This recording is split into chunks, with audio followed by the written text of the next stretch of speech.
Hello and welcome back to Hollowponds Solo Sagas. So what are we doing today? Today we are playing Lancer, our 13th episode of Lancer. We are continuing the point crawl that we have been working on.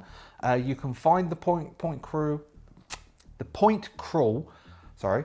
should be live on drive-through today. I record this 3 weeks behind, and so today, as this goes live, it should be the 22nd of July, and I am aiming that you should be able to get the Lancer point crawl on drive-through now. There will be the full point crawl, all of the example enemies that you can fight against, the 3 maps that Mandy has made in a variety of different formats, all should be up, including a VTT format, should be up there for you to purchase. I don't know how much I'm going to price it at yet because I haven't done it yet. The link should be in the description for you to go and get on the 22nd of July. If you are a patron, you should have been able to access this all the way through since I've been making it. I've been releasing, it's rough, it's not pretty. I should have laid it out by the 22nd of July because I should have finished the writing I'm doing for Artausorian. That should have been submitted to them. That should all be signed off and done with, and I should be able to focus on getting this laid out for you to purchase. Anyway, yes, Lancer point crawl. We finished our hangar battle. We got the doors open, which I think was down to the fact that, fortuitously, the control point to open up the doors was really close. If it was further back, we would have had a bit of a trouble, actually, I think. Our squad just about survived. Our squad came through with 1 hit point. Sorry, that was me finding the character sheet. And in the process, I thought I might as well do this at the same time. Whilst you're getting, so the Lancer point crawl relies upon the Lancer GME. So a lot of it, they rely upon each other. So rather than replicate stuff in the point crawl, thus making the point crawl more expensive, I just rely upon this within the point crawl. So you'll need to grab that to use the point crawl or come up with your own tables. As I discuss in the Oracle how-to of a few weeks back, and you can also, because that's going up this week, you can get the Oracle trifold, which shows you how to make your own oracles. Well, it doesn't show you; it's just a trifold. It basically goes through how I do it and gives you advice on how to make your own oracles. If you want to supplement instead. So, enough of me trying to sell stuff to you. How despicable of me. The squad finished with 1 hit point remaining.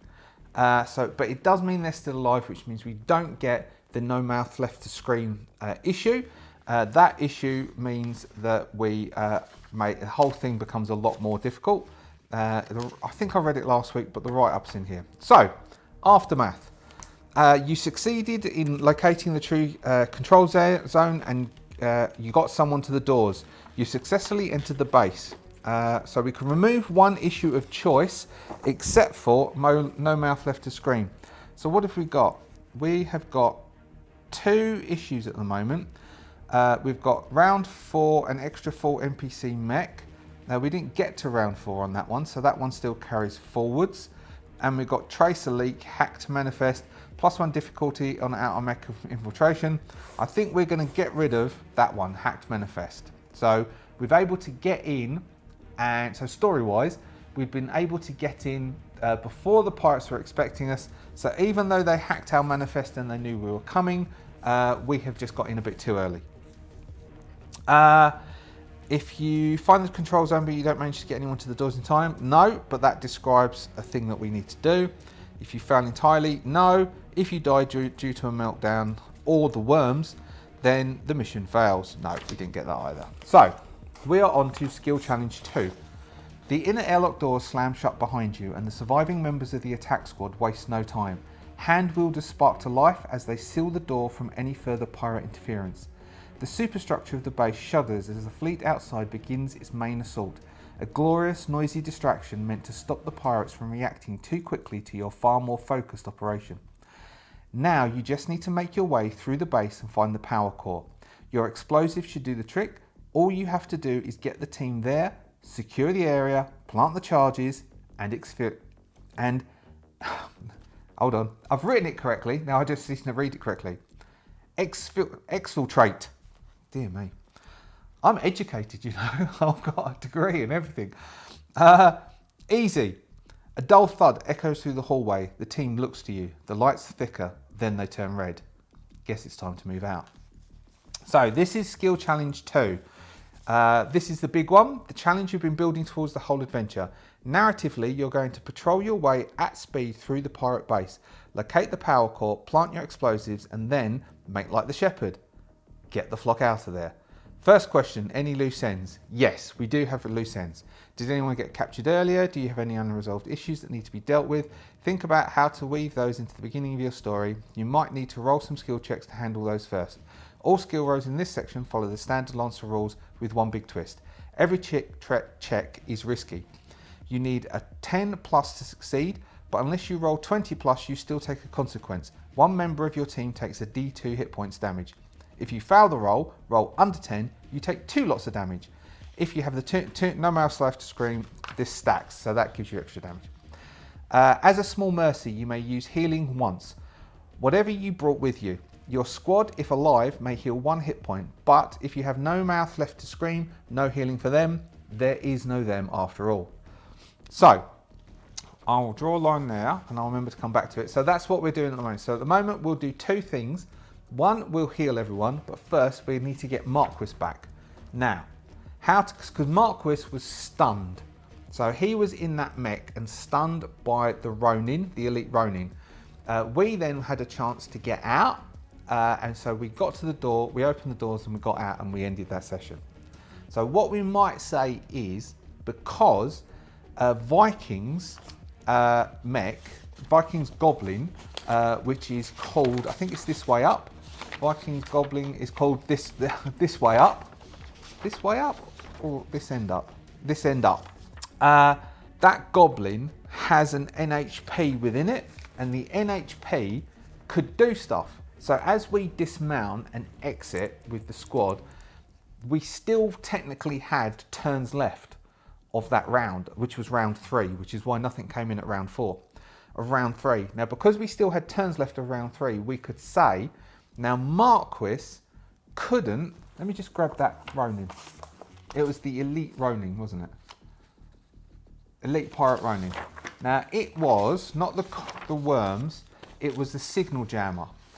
So the signal jammer says that biological characters inside are overcome by the signal and are stunned. Unless their mech or vehicle has an AI, it also becomes stunned. So Marquis's mech was stunned. If any affected characters or their mechs take damage, they are jolted awake, ending the effect. Characters adjacent to the target can also end the effect by blotting out the signal with successful systems check as a full action. Otherwise, the effect lasts until the pirate is destroyed. Well, the elite wasn't destroyed, but what we could do is we could have Viking make a systems roll.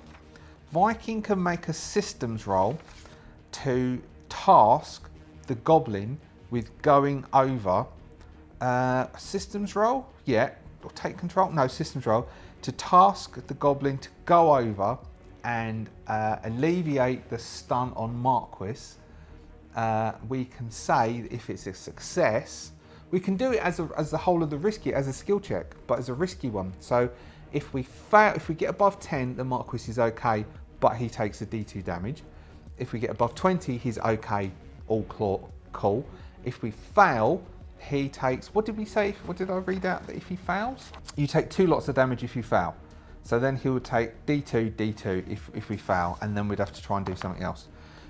So we are going to do a tech roll, a systems roll, to send the Goblin, task the Goblin with freeing, with releasing Marquis, which gives us, we've got a 4 for systems. I'm going to give us a plus accuracy, because the Goblin has a +1 accuracy for tech attacks. It's not a tech attack, but it is because our Goblin is technical. We're going to use the other one. I'm going to do a character sheet for the one that, I forgot your name again, what you suggested, because that's really good. So we've got a plus for that, a plus because of our systems, because we know how systems work. So we will do that. We need to get, basically, we need to get hopefully a 20. We could give grit. Grit is +2. We have a +2 grit, so we'll give a +2. It's not a tech attack, which would give us a +6. Mind you, it's got a systems of a 4. Well, let's get this +6. +6 because we've got a systems of 4, which gives us a 6 plus a 12 of 18. Even if we just took the +2, it would be 20. But because we said 6, it's 24. So we get a 24, which is a full success. So as we disembark, as we dismount, we task the goblin, release Marquis, and we then exit. And as we're exiting, that's when the goblin and everybody else is getting out the door. The goblin goes over and releases Marquis. Now we can do the goblin do a couple of rolls to get. So first off, he needs to make a systems check, which we wouldn't have the +2, so it's just a plain systems check. Now this is the goblin, not us. A 14 plus a 4 is an 18, which is a success. I don't think we'll give the whole damage bit for that bit, because I decided. So Marquis is awakened. Now Marquis needs to get out. So Marquis can either do, let's do Marquis.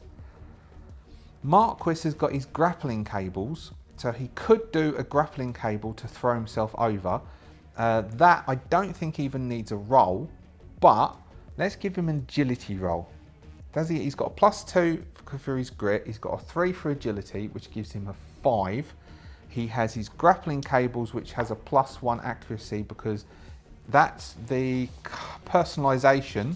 The muscle fiber is enhanced. If the GM agrees with this, so this mod has no numerical benefit beyond the additional hit points it grants, but could provide other effects. If the GM agrees that this mod could help with either pilot or mech skill checks, gain a +1 accuracy for that check.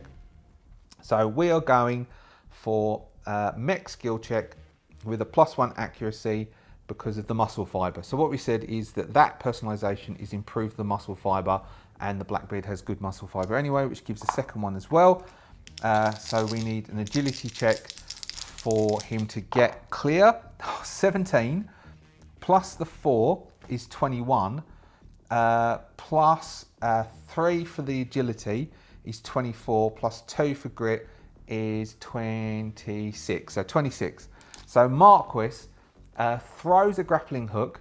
So just as the Ronin's about to hit Marquis again, Marquis throws a grappling hook which clings to the ceiling.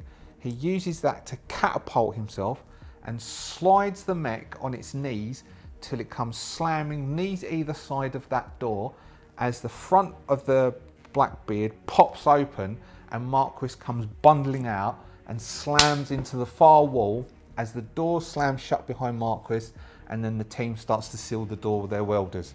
Done. Marquis is free. Okay, so now we will move on to the next bit where I drew that line. Your story should cover 5 key beats: getting to the power core, placing the explosive charges, reaching an external dock, at least one firefight, and one final challenge, either of your own design based on the narrative so far, or rolling on the pirate base table below.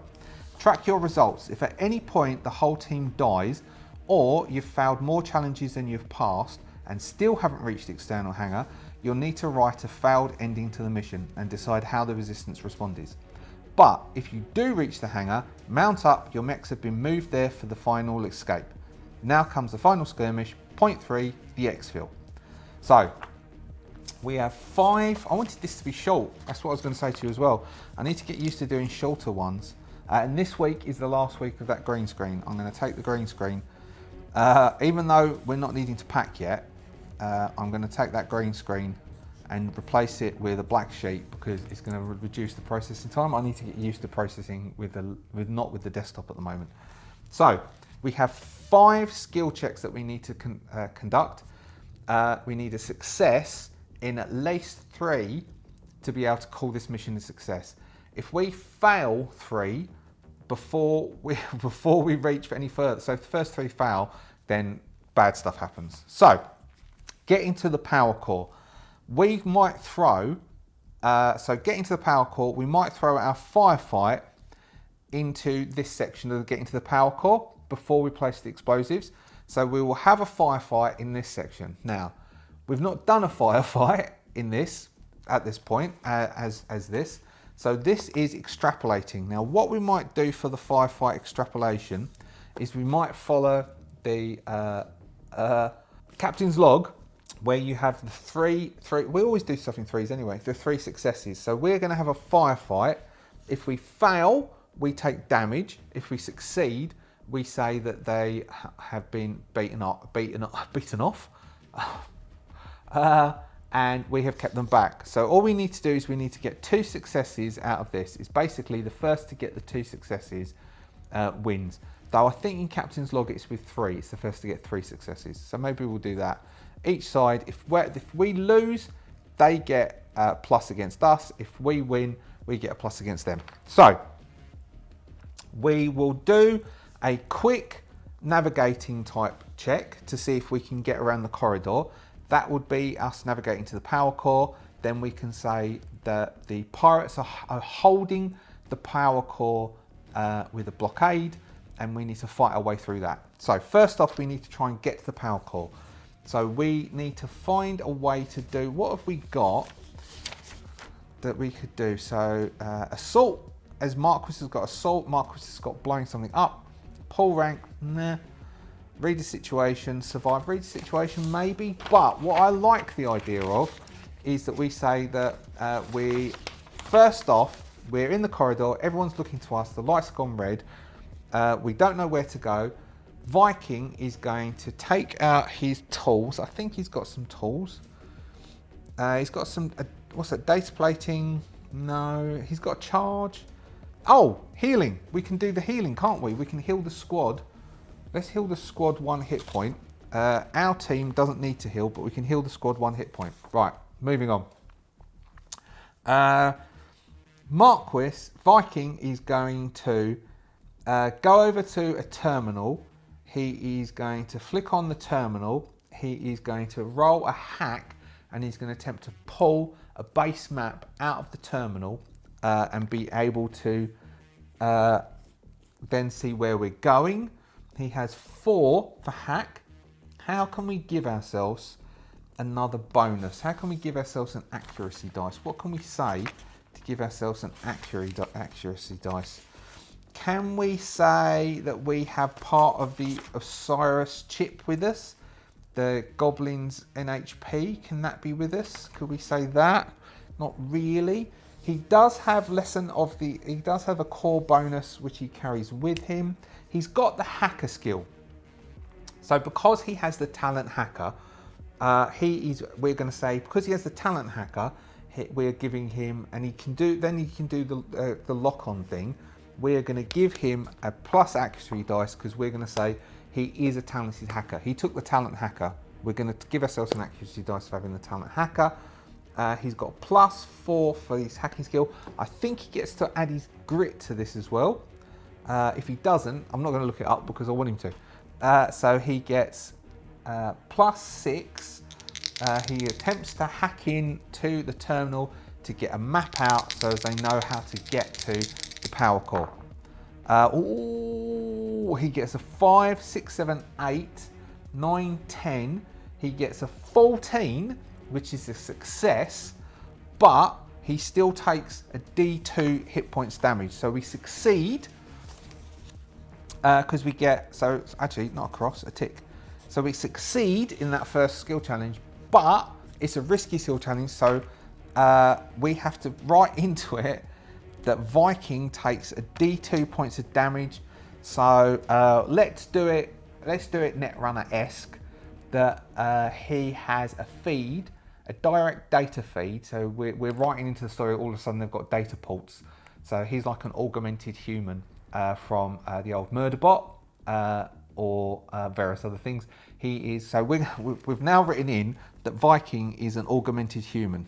So he has a data port.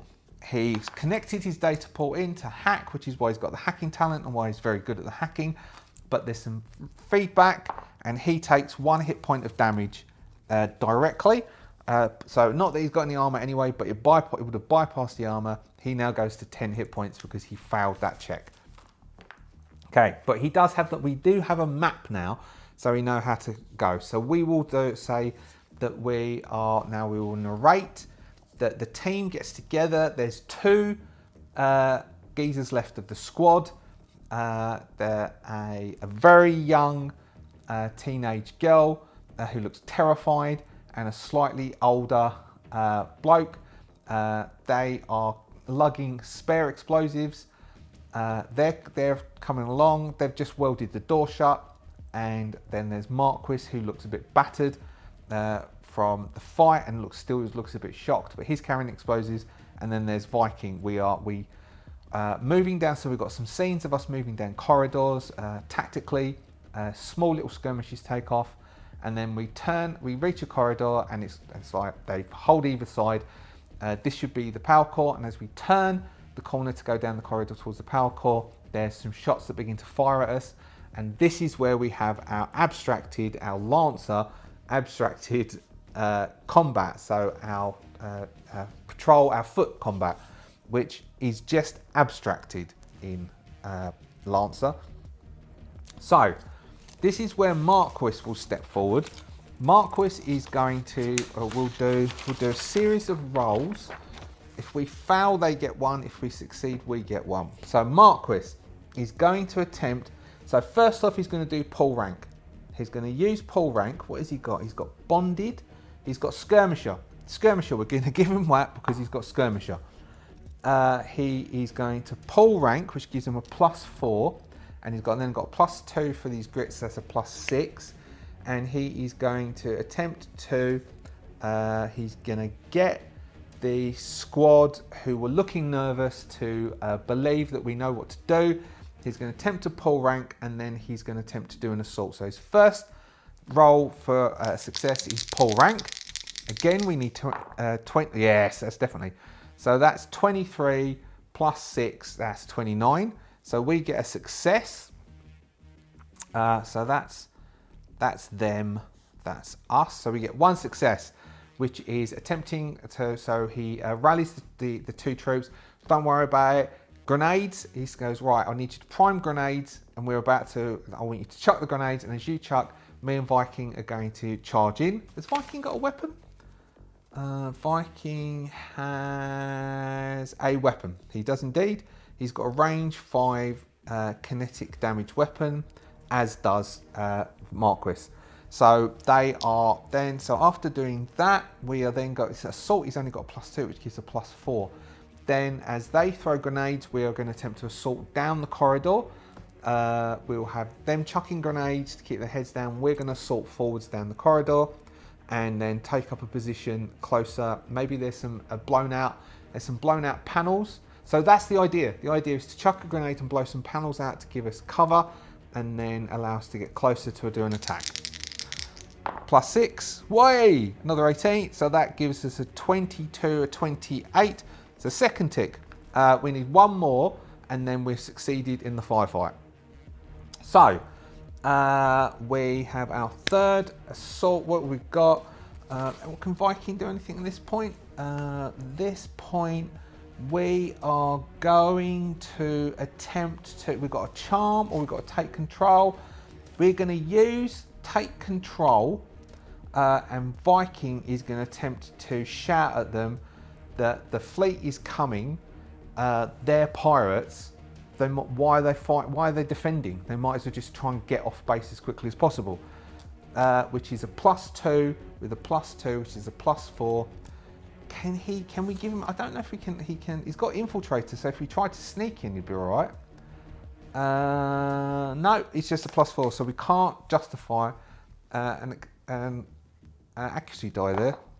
A 4 plus 4 is an 8, so that is a failure, which means he takes.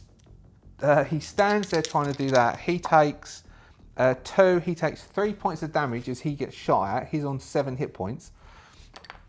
He ducks back down. Marquis goes always with the mouth. So Marquis is going to read the situation and try and gauge how many people he thinks is over there. And if it's a success, we're going to do a blitzkrieg, if I said that right, and charge in. He gets that because of the skirmisher, and he has +6. So we've got 16, we have a 22, which is our third success. We're able to burst in down that corridor at speed. The other 2 have come up, and the 4 of us just charge down the corridor shooting, because Marquis has accurately assessed that there's just one dude has been left to hold that position, who gets taken down quite quickly. Viking is injured. We have no medical gear on a patch of pilot slang for any kind of modern first aid gear. Yes, he does. Marquis has medical gear. If he takes another hit, Marquis will use his medical gear.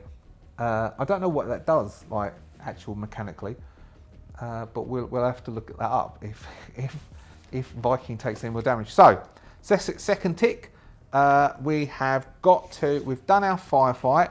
We've got to the power core. The power core is massive. It's overloaded as the shields are being hit quite hard by the fleet outside. The light is red and strobing. There's a siren that's starting to go off. Things are starting to spark.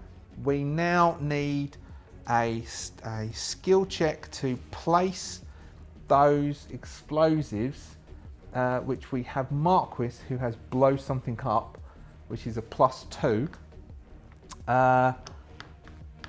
We don't have any skill that we could actually equate to give us an accuracy dice. So that gives him +2. +2 for grit is a +4 as he attempts to.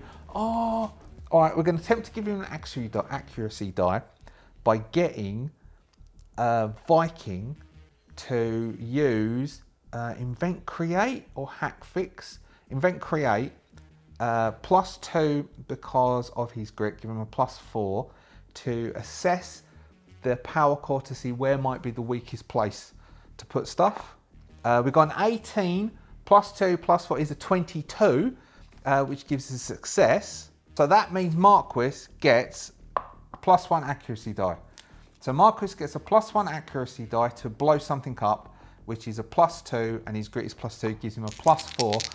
This needs to be a success, or we need to fail forwards. Oh, that is a success. So that is a 20 +4 is a 24, which gives us our 3 ticks. So we are fine for this mission. We have succeeded in this mission. Marquis places the explosives, and then they look at each other. So all the explosives, Marquis says where to place the explosives. The 4 of the team split, place the explosives around the power core. They all turn to each other and go, ready, set, go. And then we see the clock start to tick. Digital clock, tick, tick. And they all look to each other and go, we should get out of here. And then they split. This is now reaching the external dock. I mean, basically speaking, we don't need to roll to reach the external dock. We've got our 3 successes, we can reach the external dock. But we will do one for reaching the external dock. One final challenge of your own design. Actually, what we'll do is before we reach the external dock, we are going to roll a d20 on the pirate base encounter, and we'll just do that one. What have we got? We've got 1, reactor leak. A corridor is filled with leaking coolant. Tech or navigation needed to pass safely. So with this, I'll read this out. A d20 pirate base encounters. Some of these will naturally and narratively grant you an advantage if you pass the challenge.